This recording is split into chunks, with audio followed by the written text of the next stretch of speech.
আজ আমরা কবির ভাষায় কবির সাথে এদেশ ওদেশ বিদেশ ছেড়ে যাব মজার দেশে। কবি যোগীন্দ্রনাথ সরকারের মজার দেশ।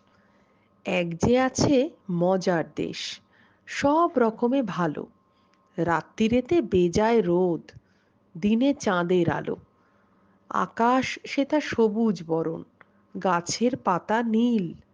ডাঙায় চড়ে রুই কাতলা, জলের মাঝে চিল। সেই দেশেতে বেড়াল পালায় নেংটি ইঁদুর দেখে। ছেলেরা খায় ক্যাস্টর অয়েল, রসগোল্লা রেখে।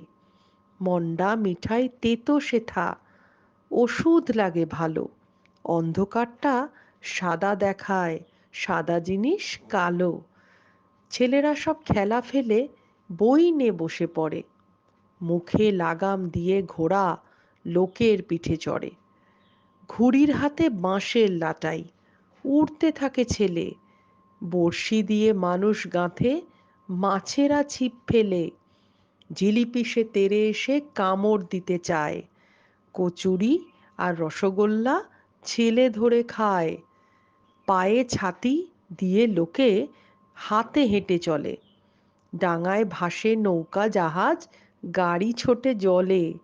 মজার দেশের মজার কথা বলবো কত আর, চোখ খুললে যায় না দেখা, মুদলে পরিষ্কার।